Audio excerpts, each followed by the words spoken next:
You know, many people for decades were screaming out about this. One person comes to mind is Dr. Claude Anderson. He was speaking about this for a long time, what was going to happen. Dr. Amos Wilson is another guy who was talking about it. He told us what was going to happen. We didn't pay attention. It's going to take a monumental shift in our thinking to really start to actually make a change. Because the way we're going down right now, I'm not sure how much time we got left, to be honest with you.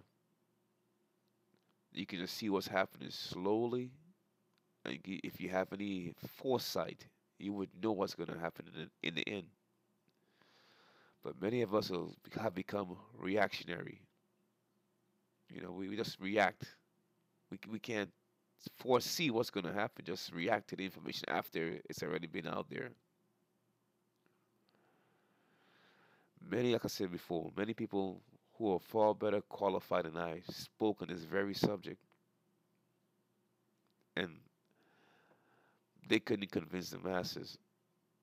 So I'm not sure exactly what I'm going to do, or what I hope to do. But if I can just convince one person to see what's going on and to make a change in that one person's mindset at least, then I probably have actually accomplished my task. I'm going to play an excerpt from one of Dr. Claud Anderson's lecture. And keep in mind, this information is years old. So when he said that you have 3 years to get your act together, that 3 years have already come and gone. So just keep that in mind. And what you're seeing happening now is what he was talking about back then. But of course, we just, like he said, chucking and jiving, having a good time, watching TV, being endlessly entertained to death. But I realize now, with most of us, as long as you have money to support our vices, whatever vice it is, might be alcohol or shopping or sex or whatever it is, as long as you have enough money to do that, we good to go, man. Ain't nobody gonna stop you. Nobody can convince you to do anything different. No, not at all. But listen to Dr. Claude Anderson. For you. And I want you to understand clearly that black folk in America in a world of trouble. You in a world of trouble in this country and in the world. And contrary to what you hear, I don't care whether it comes out of a black mouth or a white mouth, anybody that tells you that black folk are progressing in America is lying to you. You're lying to you. And right now, if we don't do some very specific things in America and in Baltimore in the next 3 years, not 200 years from now, but in the next 3 years, you are through in America. You're through. You're going to become a permanent underclass in 3 years. And an underclass means those individuals who, by the nature of their circumstances, will be forced to live as either beggars or criminals. That's where you're going. I'm going to say it to you again in case you missed that. Here in Baltimore and any blacks in America, you got 3 years to get your act together or you're going down. You're going to be forced to be either beggars or criminals for the rest of your existence. You got an unending influx of immigrants coming to this country. They're going to bury you alive. That bill they have right now in Congress, that is your tombstone. They're going to stick that up over your head. And any black person in this city that's shucking and jiving, they better get out of your way so you can get ahead, because bad things are coming. This auditorium should have been full right now with black folk that understand the nature of your circumstances.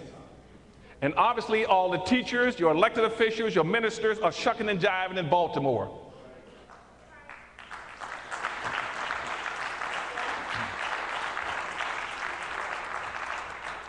And when I say bad times are coming, it's because we are not focusing on what we're supposed to be focusing on. You've been intentionally misled and misdirected. You've been sent down the wrong road. And in comparative and proportional terms, we are exactly where we were as black folk in this country. We're exactly where we were in 1860 on the eve of the Civil War. You have not moved not one iota in 140 years. And people are shucking and jiving. What you're doing is enjoying the fruits of the social illusion. by them telling you somehow that because you have social integration and civil rights that you have achieved something. We as black folk have achieved absolutely nothing with civil rights and integration. Any black person who got more than a third grade education should know that you had more. You had more before integration started than you got today. You've gone backwards. Now let me give you an example, and I say it comparatively speaking in 1860.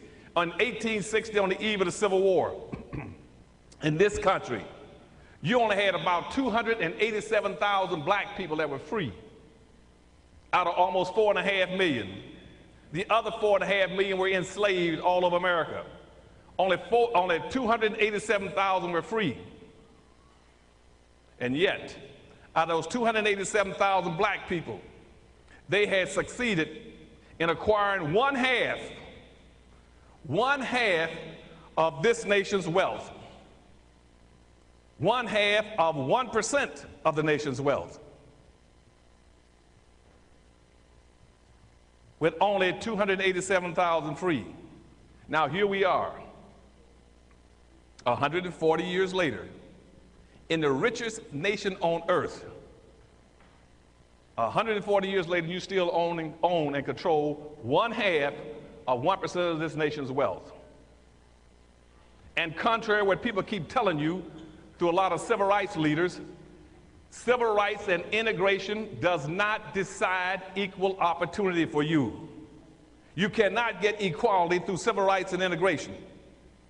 What decides your opportunities in America is what you own and control. That's what decides your opportunities. You can have all the civil rights you want. You cannot go into an expensive restaurant or an expensive hotel if you don't have any money. They're playing games with you. You must own and control. And what they fail to tell you is that the whole process of slavery and Jim Crow segregation did not happen to black folk by accident. That wasn't any big accident. For you to wind up being enslaved for over 500 years in this country and 1,300 years around the world, that wasn't an accident. It happened intentionally. What your leaders should be asking is, why did it happen to you? Why were black folk enslaved all those centuries? For what? There must have been a purpose. If the purpose was strictly to maldistribute and misdistribute almost 100% or 99.5% of all this nation's wealth, power, resource, privileges, businesses, and income, and controls of all levels of government. That was the purpose of slavery and Jim Crow segregation. So one group of people could live a very advantaged lifestyle, and these over here who are black would have nothing. That was the purpose of slavery and Jim Crow segregation. Now here you're talking about civil rights and integration. When did you correct it? If the other group controls 99.5% of everything and you control nothing, where is your equal opportunity? Where is your equality? Why are you sending black kids to school every day and people telling them that you're in an equalized society, a colorblind society, and you got nothing? You own and control nothing. I can come in this city right now and drive around. I'll bet you right now I can't find 2 blacks in this city that owns more than a 3-story building. Everything in this city that's high-rise belongs to whites. You don't own any bridges. You don't own any the tollways. You don't own any airplanes. You don't own any boats. You don't own any skyscrapers. You don't own the media. You don't own the banks of any consequence. You own nothing. You don't produce anything. You wear clothes, but you don't produce any of any consequence. All you wear eyeglasses, you don't produce any eyeglasses. You don't own any hospitals. We own nothing. And just as happy as we want to be, go watch TV. Yet, here we are in 2014, still owning nothing and still happy as we want to be. Watching TV, movies, listen to brain dead music. But hey, we're happy. We free, ain't we?